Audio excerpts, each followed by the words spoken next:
Hello good morning दोस्तों। Welcome back to new good वे।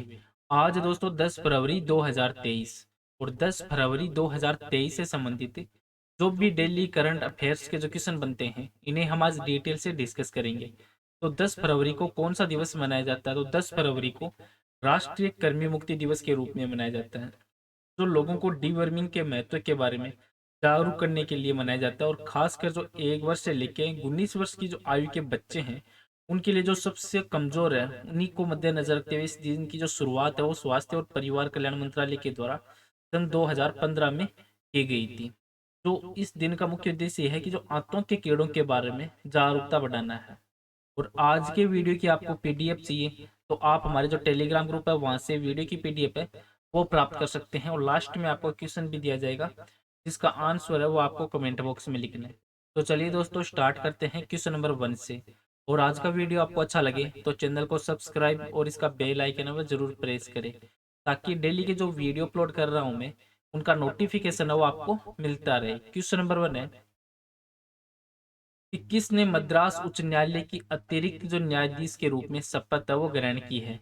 तो answer है ये वकील लक्ष्मण चंद्र विक्टोरिया गोरी ने शपथ ग्रहण की है। जो वकील लक्ष्मण चंद्र विक्टोरिया गोरी है इन्होंने मद्रास उच्च न्यायालय की अतिरिक्त न्यायाधीश के रूप में शपथ ग्रहण की है। और इससे पहले सुप्रीम कोर्ट ने जो गोरी को मद्रास हाई कोर्ट की जो न्यायाधीश के रूप में शपथ लेने से रोकने से जो अनुरोध करने वाली जो याचिका है उस सुनवाई करने पर भी इनकार कर दिया था।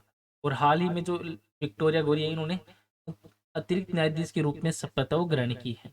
जो मद्रास उच्च न्यायालय के कार्यवाहक मुख्य न्यायाधीश हैं टी राजा, इन्होंने राष्ट्रपति के द्वारा जो नियुक्ति आदेश जारी किया गया था उसको पढ़ने सहित अन्य परंपराओं के बाद गौरी को अतिरिक्त न्यायाधीश की पद की शपथ वो दिलाई है। और हाल ही में जो नियुक्तियां हुई है उन पर एक नजर डाल लेते हैं कि राजीव सिंह रघुवंशी है, इनको भारत का अगला डीजीसीआई बनाने की सिफारिश की गई है। और आरबीआई ने जेपी मॉर्गन चेस के नए सीईओ के रूप में प्रभदेव सिंह की नियुक्ति को मंजूरी दी है। और मॉर्गन स्टेनली है, इन्होंने भारत के लिए अरुण कोहली को नया कंट्री हेड वो नामित किया है।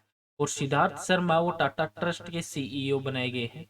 और प्यूमा इंडिया ने भारतीय कप्तान हरमनप्रीत कौर को अपना ब्रांड एम्बेसडर वो नामित किया है। और नरेश लालवानी है, इन्होंने मध्य रेलवे के महाप्रबंधक के रूप में पदभार वो ग्रहण किया है। और आईआईएम अहमदाबाद इन्होंने प्रोफेसर भरत भास्कर को नए निदेशक के रूप में नियुक्त किया है। और विक्रम देवदत्त वो अगले डीजीसीए के अगले महानिदेशक वो होंगे। और प्रवीण कुमार श्रीवास्तव को जो अंतरिम केंद्रीय सत्कर्ता आयुक्त वो नियुक्त किया गया है। और सूर्योदय स्मॉल फाइनेंस बैंक में सीईओ पद पर भास्कर बाबू की फिर से नियुक्ति की गई। और लेफ्टिनेंट जनरल जो अरविंद वालिया इनको सेना का इंजीनियर इन चीफ वो नियुक्त किया है। और सुरेंद्र चावला वो पेटीएम जो पेमेंट है इस बैंक के एमडी और सीईओ के रूप में नियुक्त हुए हैं।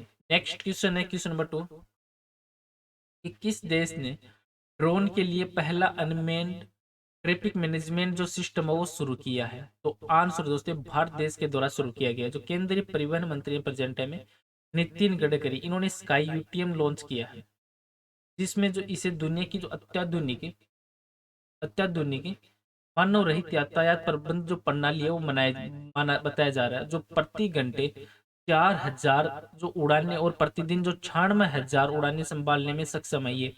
और इस सॉफ्टवेयर में जो यूटीएम टनल सभी सहित कई अन्य जो इनोवेटिव ऑटोमेटिक एयर जो ट्रैफिक कंट्रोल फीचर्स है वो दिए गए हैं। अब यूटीएम है वो है क्या? तो यूटीएम के ऊपर एक नजर डाल लेते हैं कि भारत का अपनी तरह का पहला एकमात्र drone aerial traffic management platform sky UTM एक जो cloud based aerial traffic management जो सिस्टम है वो है। ये मानव युक्त एविएशन एयर स्पेस है, इसके साथ unmanned air traffic management system को जोड़ता है। और इस स्काई यूटीएम है उसको एयर स्पेस में सभी ड्रोन और अन्य एरियल मोबिलिटी ऑपरेटर को autonomous navigation, risk assessment, connectivity, traffic management प्रदान करने के लिए बनाया गया है। और स्काई यूटीएम है उसमें स्काई टनल नामक का एक नया फीचर भी है जिसे अभी तक दुनिया में किसी और ने पूरा वो नहीं किया है। और स्काई टनल है वो दो जगहों के बीच में एक एयर कॉरिडोर और एक इनविजिबल जो कनेक्ट है वो स्थापित वो करती है। और इस फ्लाइट प्लान को लागू करने के लिए जो फिजिकल उपकरण है उसका उपयोग करके ये सुनिश्चित करने के लिए किया जाता है कि कोई ब्लैक स्पॉट्स तो नहीं है और टनल पूरी तरीके से जुड़ा हुआ है। और ड्रोन है वो और आने वाली जो फ्लाइंग टैक्सियां हैं जो 1 साल में उपलब्ध होगी और जो इसके दायरे में भी आ जाएगी। नेक्स्ट क्वेश्चन है क्वेश्चन नंबर 3 कि भारत ने किन देशों के साथ ऊर्जा, रक्षा, अर्थव्यवस्था सहित क्षेत्रों में त्रिपक्षीय सहयोग पहल के लिए सहमत वो हुआ है? तो आंसर दोस्तों फ्रांस और संयुक्त अरब अमीरात के साथ में। जो भारत, फ्रांस और संयुक्त अरब अमीरात है वो ऊर्जा, रक्षा, अर्थव्यवस्था सहित जो क्षेत्रों में औपचारिक त्रिपक्षीय सहयोग स्थापित करने पर सहमत हुए हैं। और तीनों देशों के अनुसार जो विश्व ऊर्जा पर कार्रवाई योग्य परियोजनाओं को आगे बढ़ाने के लिए हिंद महासागर रिम एसोसिएशन है, आईओआरए, आईओआरए जिसकी फुल फॉर्म है इंडियन ओशियन रिम एसोसिएशन, इसके साथ काम करने की संभावना भी तलाशेंगे। नेक्स्ट क्वेश्चन है क्वेश्चन नंबर 4 कि भारतीय सैन्य ने संयुक्त प्रशिक्षण अभ्यास का नाम वो क्या है? तो आंसर दोस्तों त्रिशक्ति प्रहार इसका नाम है। जो भारतीय सैन्य बल है इन्होंने त्रिशक्ति प्रहार नाम का एक संयुक्त प्रशिक्षण अभ्यास का आयोजन किया है, जो उत्तर बंगाल में शुरू हुआ था। और रक्षा सूत्र के अनुसार देखें, इस अभ्यास का उद्देश्य है वो सेना, भारतीय वायुसेना को शामिल करते हुए एक नेटवर्क और उनको एकता वातावरण में नवीनतम हथियारों और उपकरणों का उपयोग करके सुरक्षा बलों की युद्ध की तैयारी का अभ्यास वो कराना था। और जो निम्न अभ्यास है उन पर नजर डाल लेते हैं कि कौन से देश के बीच में कौन कौन से अभ्यास किए जाते हैं। जैसे टाइगर ट्रम्प युद्ध अभ्यास, वज्र प्रहार और युद्ध अभ्यास 2022 है, ये भारत और अमेरिका के बीच में हुआ था। और सूर्य किरण युद्ध अभ्यास है, ये भारत और नेपाल के बीच में। गरुड़, वरुण और शक्ति अभ्यास है, ये तीनों भारत और फ्रांस के बीच में। ये काफी इंपॉर्टेंट अभ्यास है जो एग्जाम में कई बार पूछे जाते हैं। और इंद्रधनुष, अजय वॉरियर और कोंकण युद्ध अभ्यास है, ये भारत और ब्रिटेन। धर्म गार्जियन, सैन्य मैत्री, जिमेक्स युद्ध अभ्यास और वीर गार्जियन है, ये भारत और जापान के बीच में। खंजर युद्ध अभ्यास है, ये भारत और किर्गिस्तान के बीच में। समुद्र शक्ति है, ये भारत और इंडोनेशिया के बीच में। और मिलन 2022 है, ये 46 देशों के द्वारा विशाखापट्टनम में आयोजन हुआ था। नेक्स्ट क्वेश्चन है क्वेश्चन नंबर 5 है कि कौन सा मोबाइल जो वॉलेट प्लेयर यूपीआई पर क्रेडिट कार्ड को सपोर्ट करने वाला भारत का पहला एप्लीकेशन है वो बन गया है? तो आंसर दोस्तों मोबी क्विक है, ये पहला एप्लीकेशन बन चुका है। तो भारत का अग्रणी फिनटेक है मोबीक्विक, ये यूपीआई पर रुपए क्रेडिट कार्ड को सपोर्ट करने वाला पहला फिनटेक एप्लीकेशन बना। और ये विकास उन लाखों भारतीयों के लिए एक नए जो लेवल की सुविधा लेकर आए, जो अपने जो डेली के जो लेन देन है उनके लिए यूपीआई का उपयोग करते हैं। और लगभग जो 50 मिलियन उपयोगकर्ता के पास या एक से अधिक क्रेडिट कार्ड है या कैशलेस जो इकोनॉमी है उनकी ओर भारत की जो ड्राइव में एक महत्वपूर्ण मील का पत्थर भी माना जा रहा है। अब इसकी विशेषता है क्या है मोबीक्विक पर एक नजर डाल लेते हैं। ये सुविधा न केवल मोबीक्विक के ग्राहकों के लिए एक आसान और सुरक्षित भुगतान अनुभव प्रदान करती है, बल्कि भारतीय व्यापारियों के लिए क्रेडिट इकोसिस्टम का हिस्सा बनने के लिए अवसर भी खोलती है, जिसमें पॉइंट ऑफ की आवश्यकता के बिना असेट लाइट क्यूआर कोड का उपयोग करके क्रेडिट कार्ड की जो स्वीकृति है वो होती है।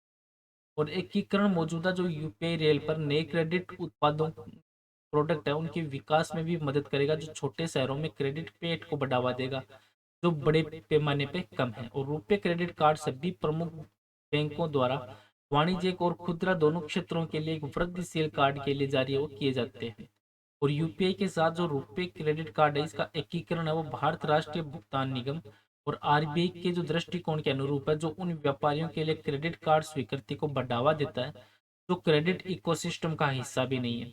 और नई सुविधा मौजूदा जो यूपीआई मानक लेन देन सीमाओं का भी पालन है वो करेगी इसमें।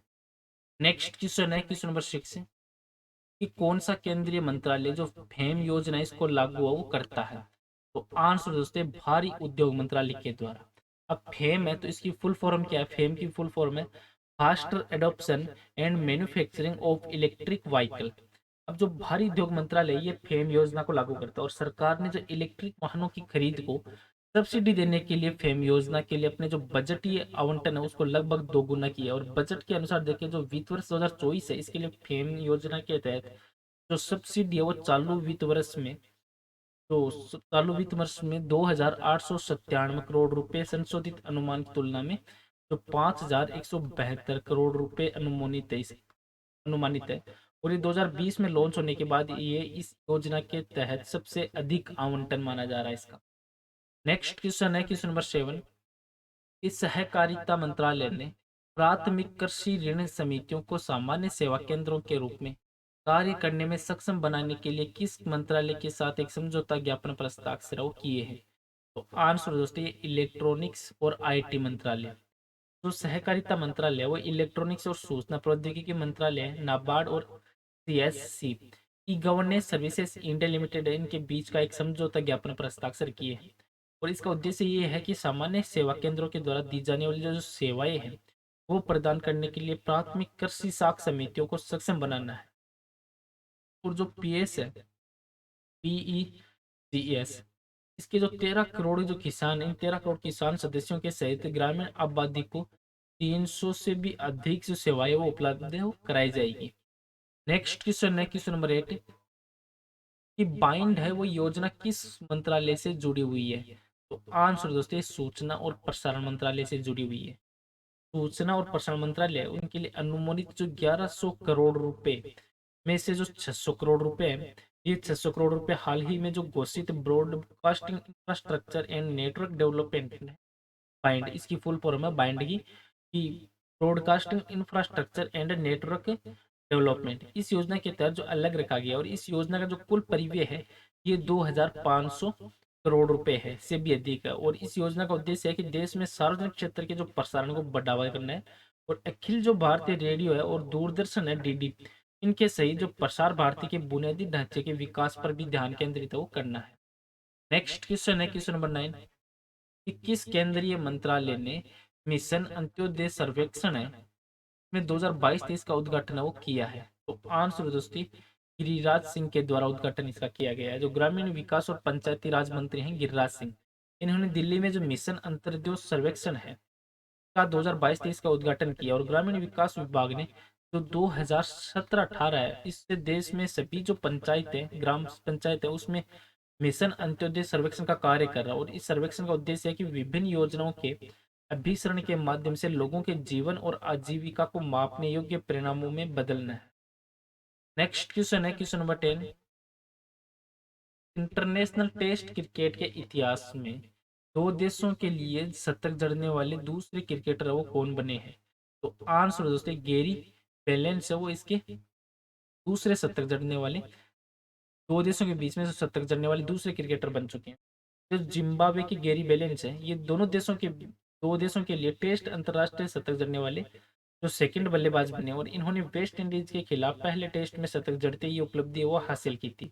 और इससे पहले इन्होंने इंग्लैंड के लिए जो 4 टेस्ट शतक वो लगाए थे।